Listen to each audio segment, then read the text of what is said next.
Hi, folks. I'm Lena Frage. I use she, her pronouns. I'm an attorney at the Natural Resources Defense Council, the NRDC.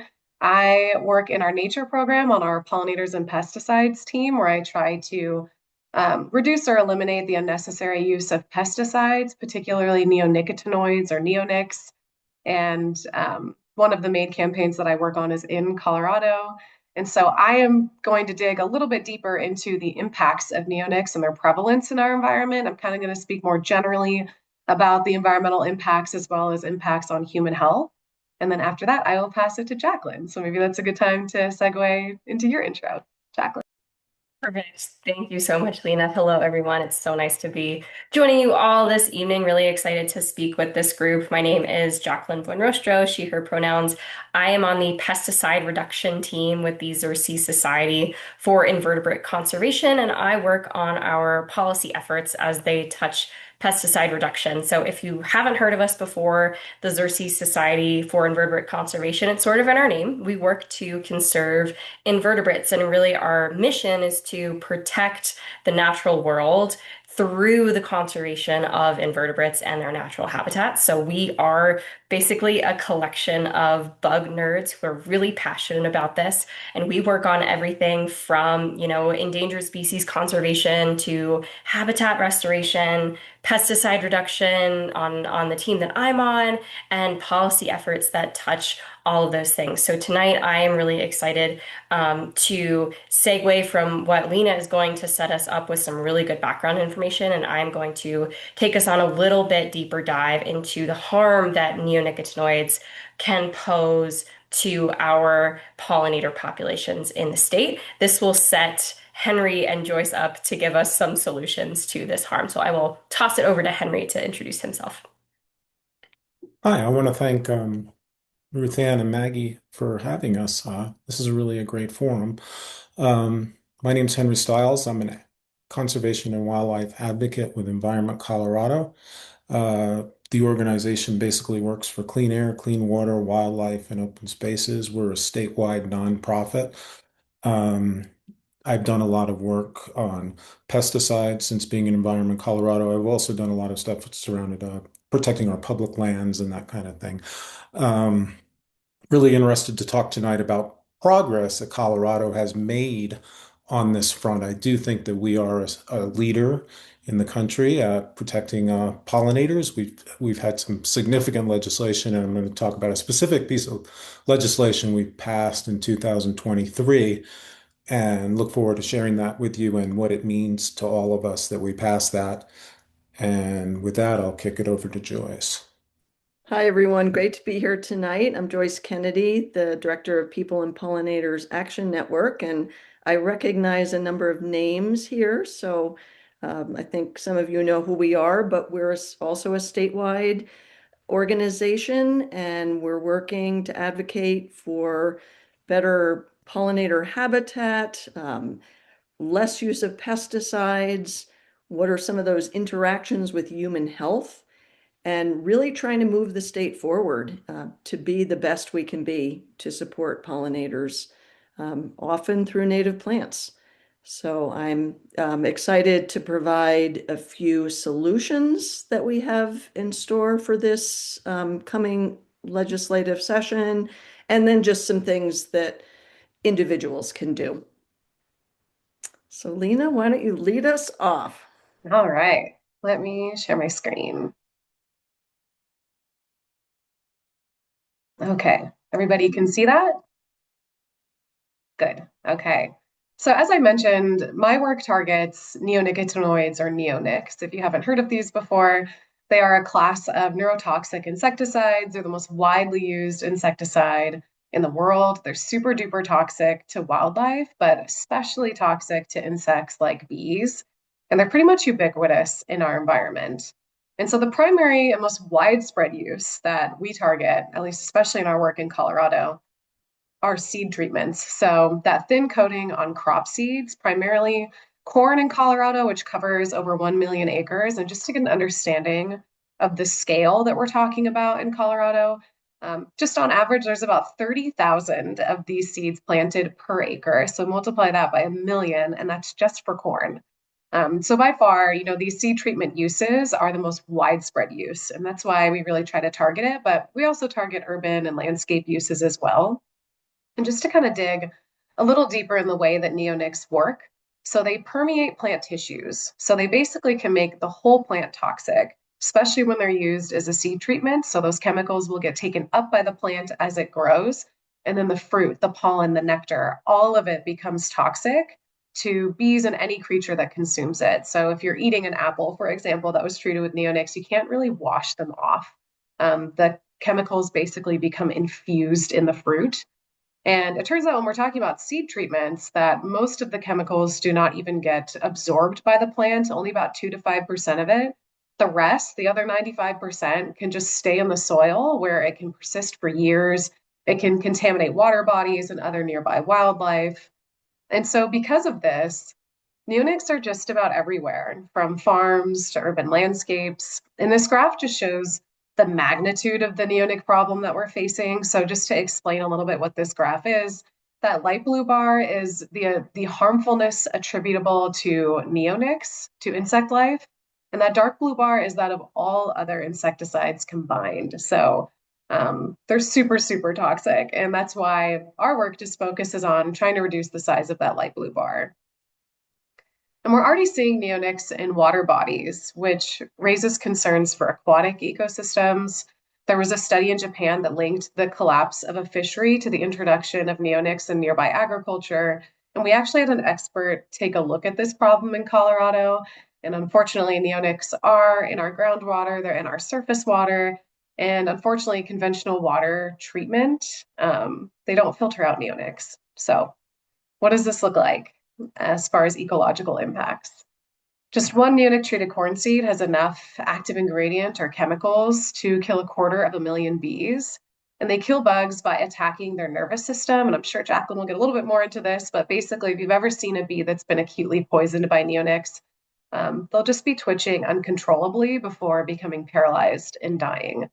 And they don't just kill insects and invertebrates, they also kill things with spines. They can starve birds because, as we know, most birds eat insects as a food source, so neonics are starving them. But also, even directly, they hurt birds. Even a bird, a small songbird, if they eat a corn seed, they can die. And they also harm mammals. There have been a couple studies that have made the connection between neonics and birth defects in deer, including really strange things going on with their organs and deformed jaws. And of course, that is a concern ecologically speaking, but deer are big mammals, and we are also big mammals. And we know from neonics just on farms that, as well as even at these seed treatment facilities and factories, that neonics raise a pretty significant workplace hazard. There was even a recent study that looked into human poisoning incidents, and the takeaway from that study was that hundreds of people have been acutely poisoned by neonics. And we're even learning more with chronic, more long-term exposures that they have a pretty big concern on early life and babies. They can be pretty alarming. And in 2016, there was CDC data that came out that found that neonics are in half of the US population. And we know this just from looking at people's urine, like the breakdown of these pesticides in their urine.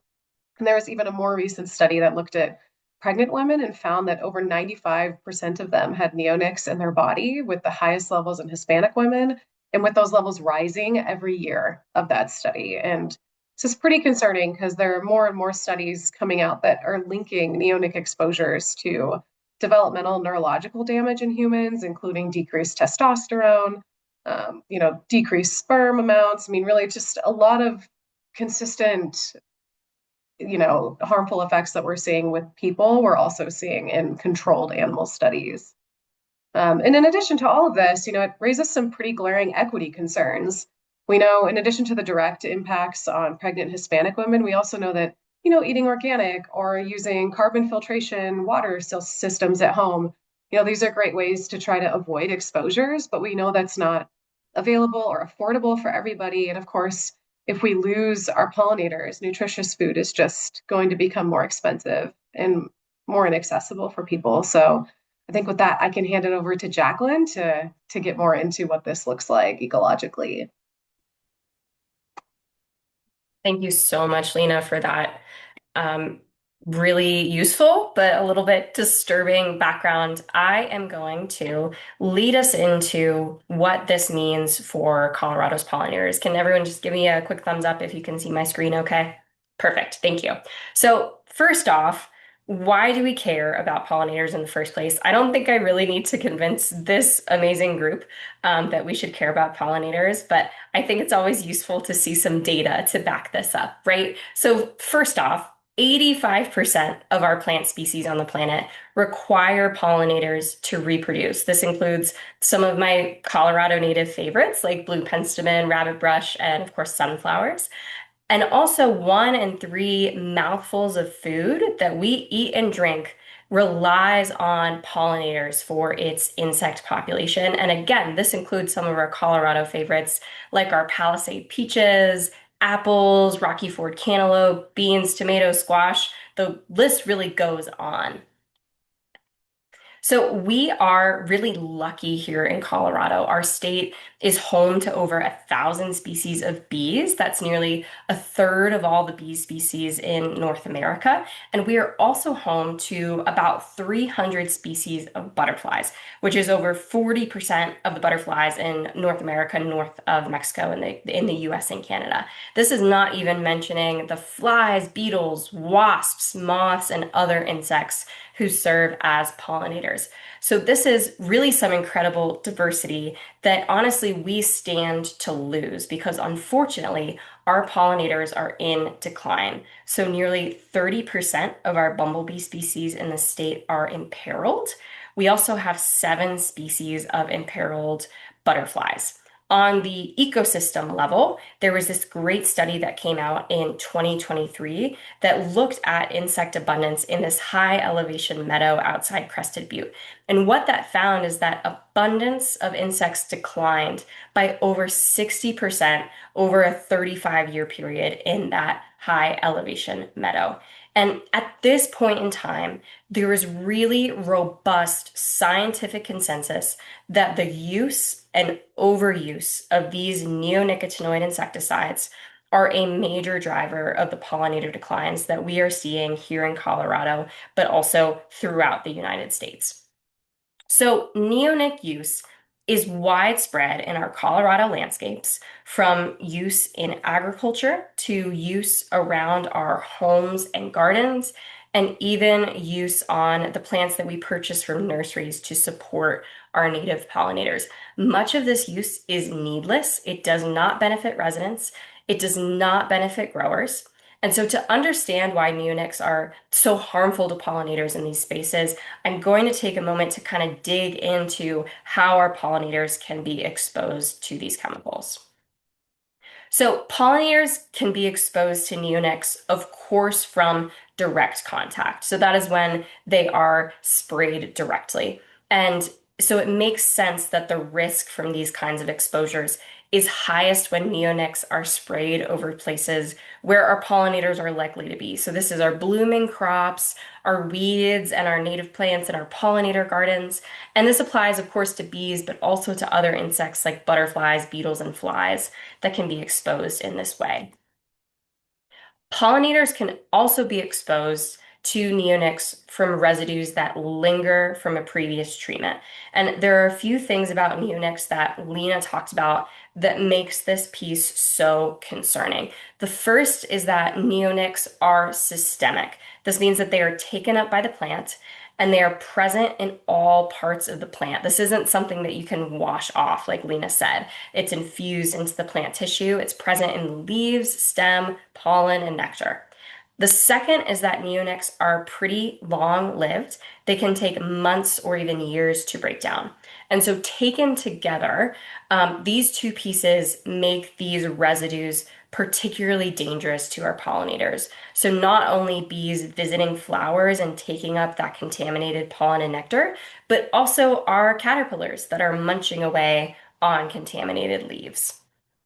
Now, an amazing fact that you might already know, and if you do, congratulations, you are an honorary pollinator expert, which is great company to be in. But 70% of our native bees are ground nesting. they make their homes within the soil. And we can see in this video that's playing this native cellophane bee that's in action here, going to work, digging her nest in the soil. But what this means is that our bee pollinators can be exposed to neonics even when they're nesting, even when they're not actively foraging on flowers. This is because neonics are systemic. They dissolve easily in water, and this also means that they move pretty readily in soil and persist for a long time, again, weeks, months, or even years. Some of these products are even applied directly to soil as a soil drench that's then meant to move from the soil into the target plant. And this really puts our native ground nesters at risk.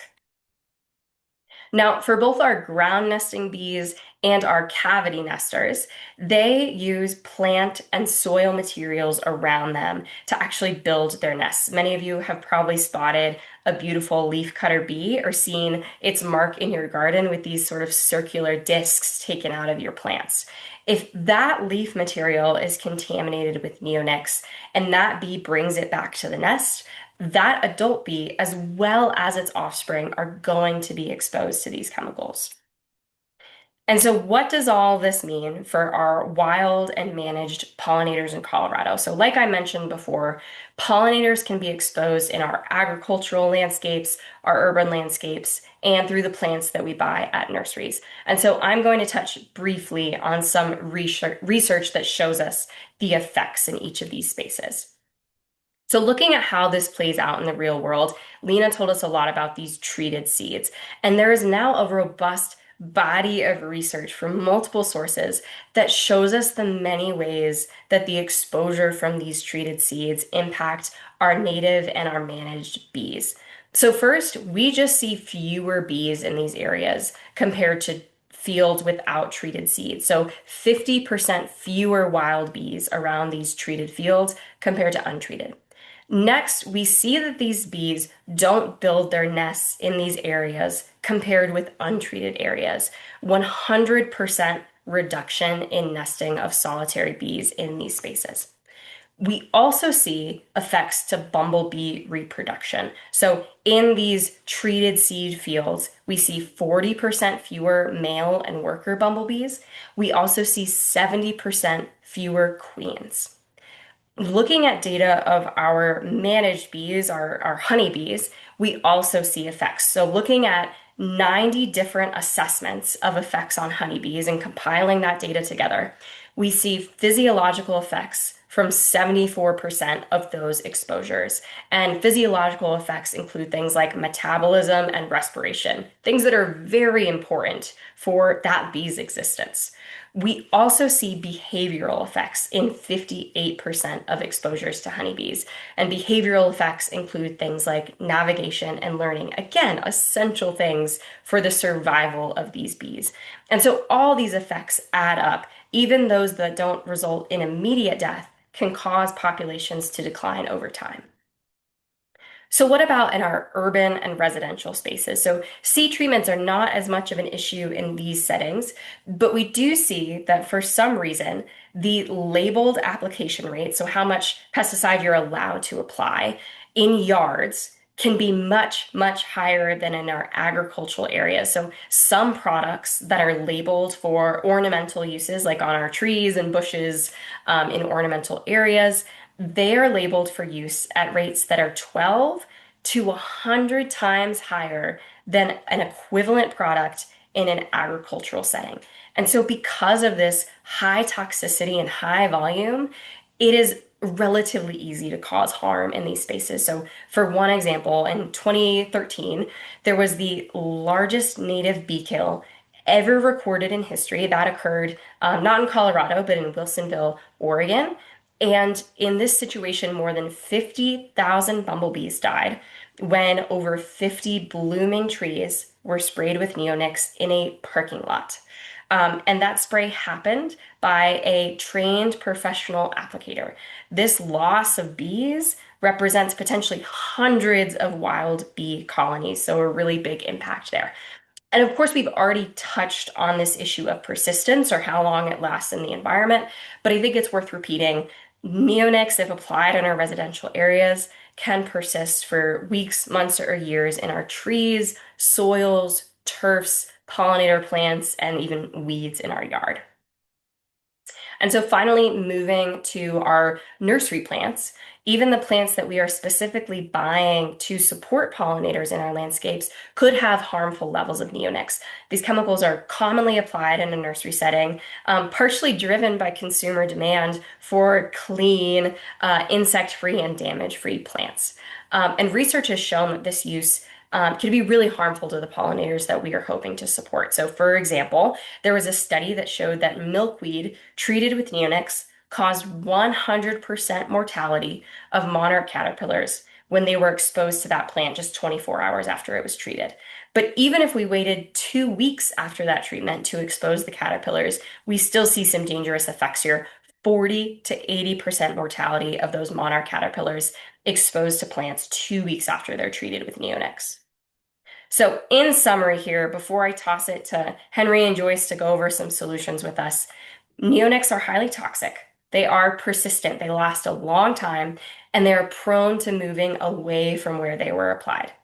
Studies link neonics to widespread pollinator declines in Colorado and beyond, and needless uses in our agricultural spaces and our residential spaces are linked with major harm, with little benefit to growers and little benefit to residents. The good news is that there are solutions to this. We can be safer for pollinators, and so I will toss it over to Henry to talk about some of those.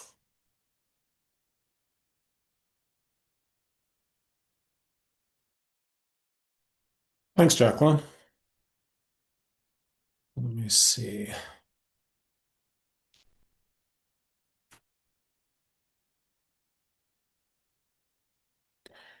You see that okay? Cool. Yeah, so I'm going to talk about pollinators, pesticides, and policy, and specifically focusing on 2023 law that we passed in Colorado. I'm going to start off with just a brief intro about neonics. A lot of this was covered by Jacqueline and Lena, but I'm just going to go over a couple of things about neonics just to get us started. Um, First of all, what are neonics? They are a very toxic pesticide, extremely toxic, 1,000 times more toxic than DDTs.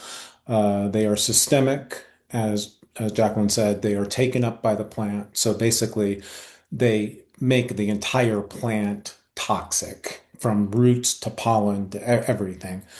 So this is a real big problem. Another huge problem with neonics is that it gets into our soil and our water. It gets into surface water and groundwater, and it does contaminate our soil because a lot of it is, as also said, is it's used as a seed treatment, and a lot of that seed coating is sloughed off into the soil when it gets wet. That pollutes the soil, groundwater, and surface water.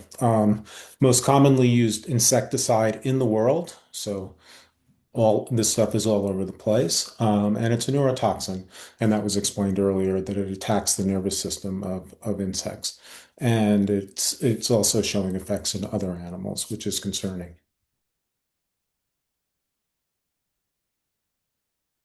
Oh, well, first off, excuse this picture. That's a picture of catmint, and I know it's not a native, but it is recommended in Colorado, and I notice it does attract native bees, so I included it.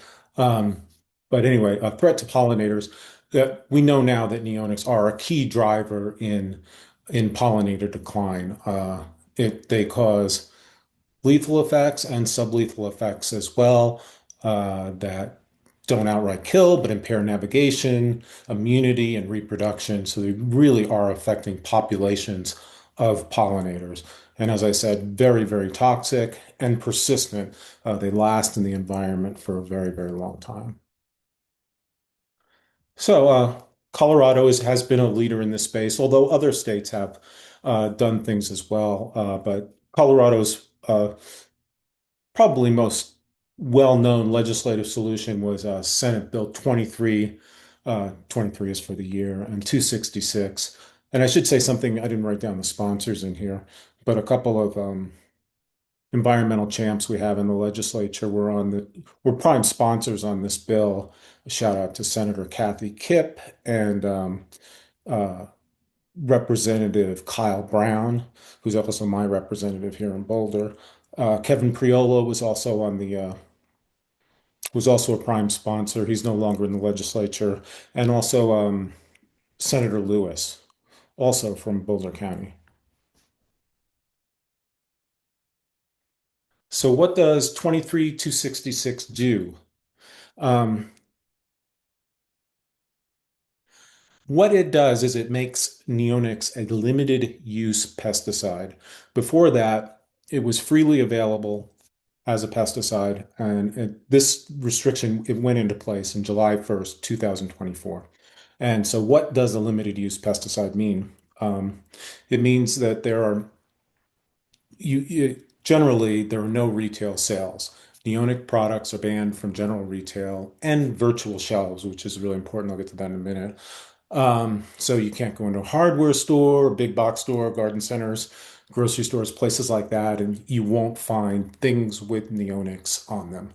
Um, However, licensed applicators can use neonics. And as pointed out, this is somewhat problematic because we don't have very good training for people, and this is concerning. I mean, it's a step in the right direction, but it's really important to apply these pesticides carefully if we need to use them at all. Very important. For example, the linden tree example is just horrifying, that a licensed applicator would actually, do something like that. And it's scary that maybe they are applying these pesticides near groundwater or surface waters or just in inappropriate situations. So legislation is a step in the right direction, but there are caveats to that. Um, I'm sure some of you shop on Amazon. If you go to Amazon, I went up and looked up metocloprid, which is a particular type of neonics, and this is what I saw. You'll see the circled here. Sorry, this item cannot be shipped to your selected address due to local laws. So this is the law in action on Amazon. So that's a really good thing about this law, that this stuff isn't being sold online, in addition to not being sold in retail stores. So, what does this mean for gardeners? Or the public in general? How does this change your trip to the nursery? Um, you know, it's much harder now to accidentally buy a product that is super, super toxic to pollinators. So I think that was a step in the right direction. I think it was a clear signal to retailers to look for better alternatives, to look for pollinator-friendly products, insecticidal soap, neem oil. There are other solutions to this. And it just reduces the chance of accidental contamination in your home garden. I don't think that people carefully read labels when they buy something like this. So I think it's really good to have this off retail shelves. So here's the critical loophole in the law, and this is something that Joyce will get into later because we're trying to deal with this year. Um, the law restricts the sale of the pesticide itself, but it does not regulate plants already treated with neonics, and that includes plants that are grown from these neonic coated seeds. And this is a huge source of the problem that we're seeing right now with respect to pollinator populations. Um, so there's just a federal loophole in pesticide coated seeds. They are just not regulated as pesticides. And as was talked about in other presentations, one single seed is extremely toxic, enough to kill over 80,000 bees or 250,000 bees. I think 80, this number changes, but it's a lot of bees can be killed by a single toxic seed. And widespread use, we're talking about just about every corn plant in the United States starts life as a neonic coated seeds because these seeds are not regulated. So just a little bit about how to buy plants and seeds. Like I said, Joyce is going to get more into the details about what we can do about coated seeds legally in 2026. But for now, when you go to the nursery, ask them, are these plants neonics free?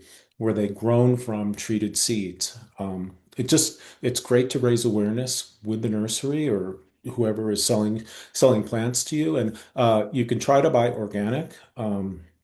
Organic seeds should not be treated, and there's also a number of Be Safe labels, and we can provide you with information about those when you go and shop for plants. Look for those. And we said we'd save questions till the end. So with that, I'll hand it off to Joyce.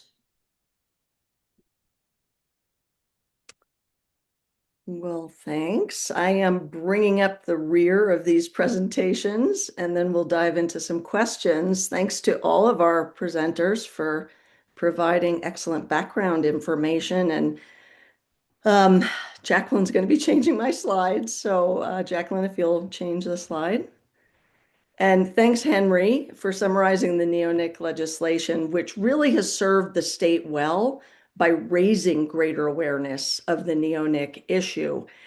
It was a really important step in the right direction, and it begins this process of restricting public access and reducing unnecessarily environmental exposures. We do want to emphasize that we're not done, and there's still a need for stronger regulation of neonics as they continue to be overused and ubiquitous in our environment. Change the slide, please. The reality is that loopholes remain. Henry, thank you for touching on a number of those. So some situations fall through the cracks of the newer regulation. Unfortunately, it's too easy to become a registered or licensed dealer through the Department of Agriculture's website. It's a really low barrier to entry to gaining this status, which means that there still are neonics on shelves and that they really can be sold to anyone who wants them if that dealer is certified by the Department of Ag.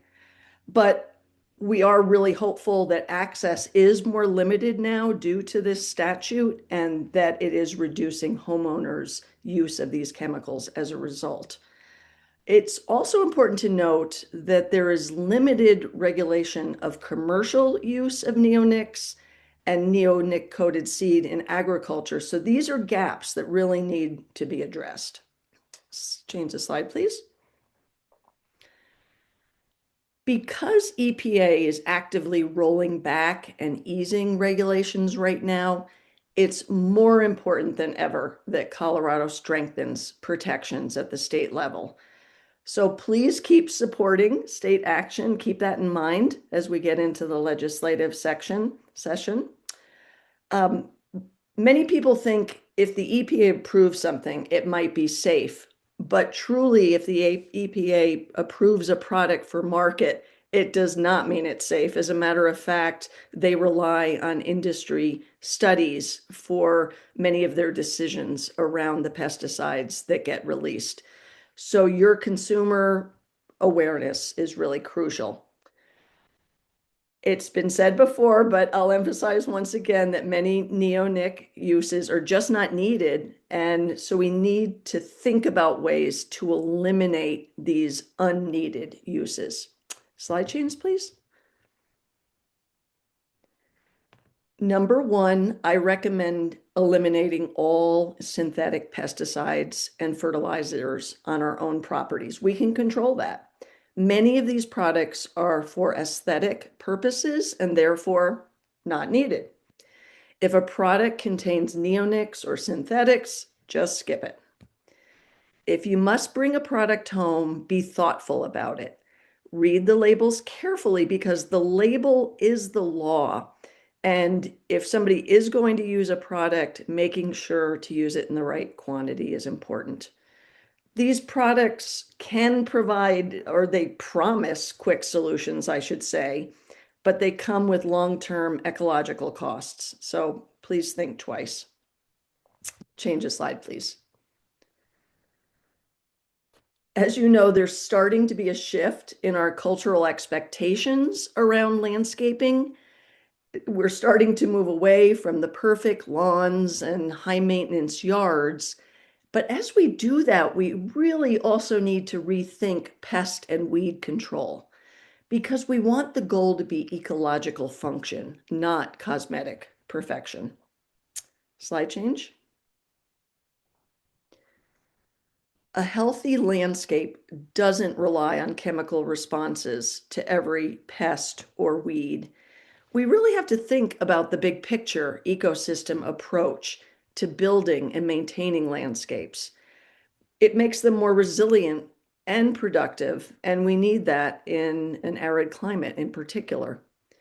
Pesticides only treat symptoms, not the underlying cause, and that can create a treadmill of ongoing pesticide use. So instead of a product for every pest or every weed, we just need to focus on building biodiverse habitats that can naturally tolerate pressures. For example, native plants can withstand nibbling and other natural interactions. Slide change, please. Now, of course, many of you are already aware of the actions we can take in our very own yards and beyond in our communities to build healthy habitat. And so I just made one basic list here. One thing I would note is that if you are providing a water source for wildlife, be sure to refresh the water often so you don't provide breeding habitat for mosquitoes. And of course, it's the time of year where we need to bury that impulse to clean up our yards so that there's overwintering habitat for wildlife. Slide change. So beyond our personal choices, policy change is essential at the state and the local level. And two important bills will appear in Colorado's 2026 legislative session that directly address neonic use and also native plant use. Public support can make a huge difference in bringing forward policies, so we encourage you to get involved. Any questions about how that process works or how we can support you in it, please keep us in mind as mentors in that. Slide change.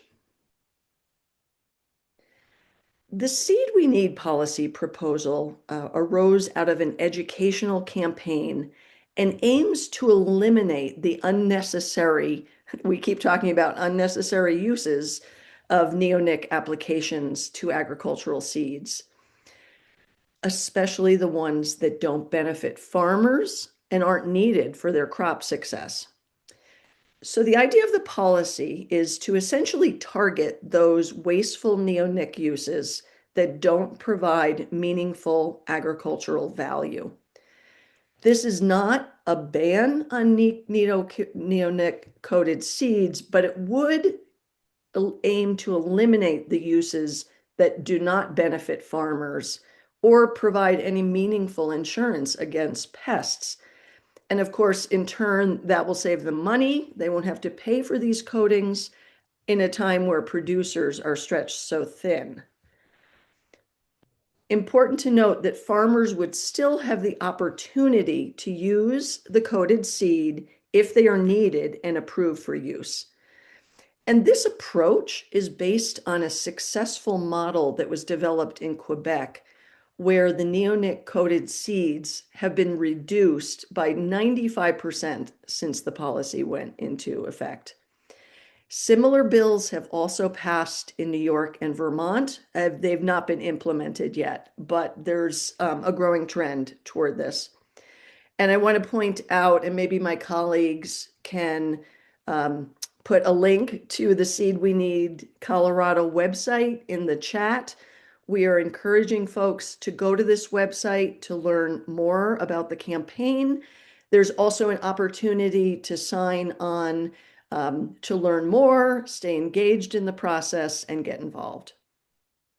Change the slide, please. The second bill focuses on increasing the use of native plants on state-owned lands. It would set minimum thresholds for the percentage of natives used in restoration or renovation projects. And it would also seek to leverage the combined buying power of state agencies to increase supply and availability of native plants. In addition, the bill may include something on native plant training for state agency land managers, and a proposal to conduct a statewide study to examine native plant demand, supply gaps, and recommendations for improving the native plant marketplace. Slide change, please.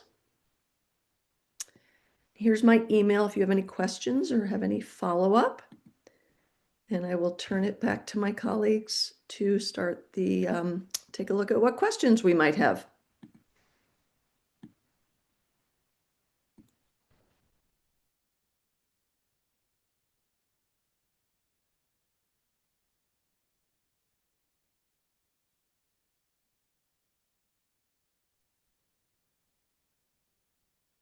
Thank you so much. And Ruth Ann, if you're interested, you could do this.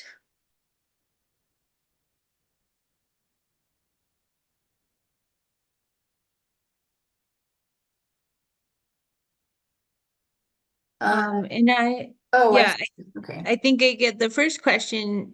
I'll do this one first. We had this big talk about corn while you were talking, and some resources are shared in the chat about where the major crops in Colorado are. And if anyone on the panel wants to follow up with that, we could start there. Yeah, I can jump in. I think the resource that I shared can show where a lot of the major crops in Colorado were grown.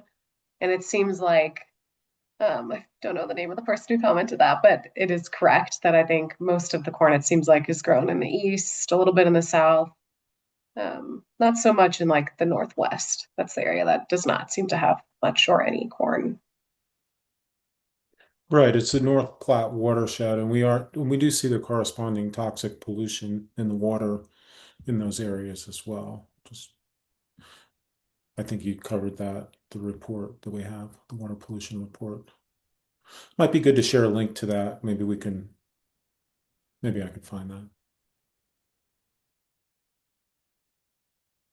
So if anybody wants to speak about in terms of commodity crops, the ones that are typically sprayed are corn, soybean, wheat, cotton, and canola.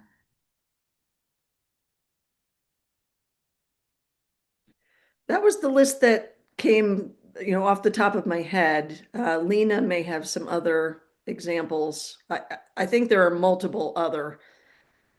It's also interesting to note that there are some places in the US, like the more humid South, where neonic coatings can be useful, but what the side-by-side studies show, particularly about arid climates, is that they're not useful. But it feels like to farmers that this is taking a risk. So we're hopeful that we can give them that push. There's also a new, not tax credit, help me, Lena. What's it? It's a stewardship credit through the Department of Ag. It's a tax credit. That's right. It is a tax credit. Okay. Yeah. That farmers can use. And it's an opportunity to trial non-coated seed. Stewardship tax credit. Thank you. And then Ellen had mentioned Representative Monica Duran is introducing a pesticide legislation in 2026, working with Mark Searles on it. Does anybody can talk about that a little bit? I can talk about it briefly. It's a bill around the use of rodenticides, and it would be to eliminate certain uses of rodenticides. There are some comparable issues because the pellets that they use are coated with colors, and so there can be a real human health impact. Children can think they're candy. I don't have stats off the top of my head on the poisoning factor, but they're also toxic to wildlife. Okay. Ellen Kessler, she mentioned don't rake your leaves. as a way to promote pollinators in your landscape. And I'll find the Xerces Society did an episode of our Bug Banter podcast recently that talked about Leave the Leaves and interviewed this really amazing researcher who had really good insights to share about Leave the Leaves. And I learned a lot from listening to that. So I'll drop that in the chat. It's a fun listen. So leaves are a place where a lot of pollinators can overwinter, and then that can help feed the birds and all kinds of things later on, just that trophic cascade. Okay. Um, Somebody mentioned the art on your slides, Joyce, were amazing. I agree. It's really beautiful art. Um, is non-coated seed readily available to farmers? I can start us on that one. I would say no. We've actually been speaking to farmers, and it seems like farmers are actually really struggling to find seed without systemic insecticides, and it's been a real problem. And for some farmers, it seems like these seed suppliers, they have to contact them many, many, many months in advance to let them know that they want untreated seed. And even sometimes they will still receive treated seed. So it's definitely been a challenge to access, but we're also hoping with legislation that reduces the use of neonic seed treatments that hopefully the market will adjust. And we think it probably will because that's what happened in Quebec. They instituted that very similar program that restricted the use of systemic insecticides treated on seeds, and the market responded once there was that restriction. So I think that's what we're hoping we would see. I know Joyce says I unmuted too, if you wanted to add. I was just going to add that this is why I mentioned that the New York and Vermont legislation has not been implemented yet, because they're allowing a ramp on time to give producers time to meet the new demand and we expect the same thing would be the case in Colorado, that a period of years would be given to allow this to catch up with the demand. We should point out there's a ban also been in effect in the EU for years now, and yields have not been affected. Oh, and a great just article in the Guardian just in the last few days saying that bird populations are starting to recover, Right. and they're attributing it to the neonic ban in France. That's awesome. Awesome. So when, as a consumer, this was my question when buying plants from a nursery, even a native, which we just did a native landscaping down here at the Rio Grande County Museum. We went from lawn all to native plants, but we had to get those from a nursery. So are those suspect of being, having neonicotinoids, and how do you know when you're buying plants in a nursery if they have them or not? I can speak to this one. And the unfortunate answer is that there is no easy way to tell with plant labels. And that's because there is no generalized rules about what you can or can't put on a plant label if you do use these chemicals or don't. Oftentimes, and there was a great study a few years ago that saw that even the plants that were labeled as being wildlife friendly or pollinator friendly still had residues of these and other pesticides. So I would say the best way to get at this information is to talk with the folks that you are getting your plants from. And you might have to dig a few layers deep. The nursery might have them shipped in from another producer. And so I'll find some resources. The Xerces website has some resources about kind of how to have this conversation with your producers. But I think the conversations are really important to have because, like I mentioned before, part of the reason that they are using these chemicals is because of consumer demand for clean looking plants. And so having these talks with your nursery providers shows them that there is consumer demand for chemical free plants. Okay, thank you. Um, Also, what does it do to humans, these neonicotinoids? Yeah, I can get us started on that one. So they are neurotoxic, which means they're super harmful to growing bodies, right? And so we've even seen studies that show that neonics can transfer from the placenta to a developing fetus. And again, because controlled studies are pretty unethical for people, we can't just like feed them neonics and see how the human body responds. But if we use population-based studies, we can see relationships, and there are relationships between neonic use and developmental and neurological damage in humans. So we are seeing that. And I think we're going to just start to see more and more of that research come out. Okay. Thank Yeah, they're you. neurotoxic, though. That's the best answer. They're neurotoxic. So you already mentioned that how it worked in the EU and that they're seeing some bird populations recovering. Are there any other places, countries that have banned or restricted this poison? Yeah, Europe has banned outdoor use of neonics for many years now. Ironically, though, they are still one of the major producers of neonics. So it's very interesting that they banned it for their own use, but they will still sell it to other countries. Um, and also, I mentioned a little bit earlier, but Quebec also has instituted a restriction on the use of neonic treated seeds, and they expanded that program that they instituted over the summer to include all insecticides that will be used as seed treatments. So those are parts of the world that have already seen pretty significant changes, and I think we're trying to draw from those examples and bring that to the US, definitely. All right, thank you.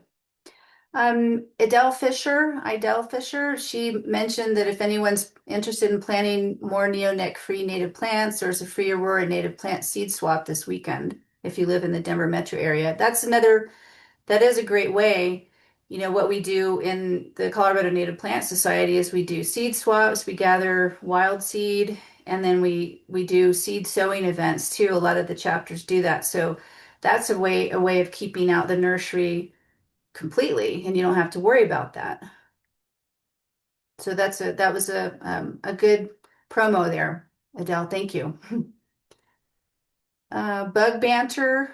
It's a great podcast. I haven't heard that, but um, so Lena, I did see something. I pulled it up on Wikipedia. There are 7 neonicotinoid pesticides that are used.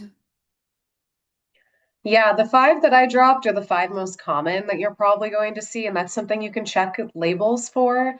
If you see any of those names, then that means that product has neonics in them. Again, though, like Henry mentioned, you shouldn't be able to buy those products at Home Depot or Lowe's right now. But those are the 5 major ones to look for. They're the most common ones that we see. We should put them on our cell phones, on our note things, because those are hard names to remember. It's so tricky, isn't it? I mean, It we know the is. word neonics, and you'd think it would identify them as neonics, but they don't. Yeah, it's really Yeah. deceiving. If you Okay. see them on shelves, I would love a campaign of people taking photos and like texting it. I don't know. I would love to inventory it. I know that I always disappear into the pesticide aisle when I'm in a store and I'm like, what is she doing over there? I'm reading labels because I'm curious to see what Right. they have. Well, does anybody else have any other questions? Maggie, do you have anything to add?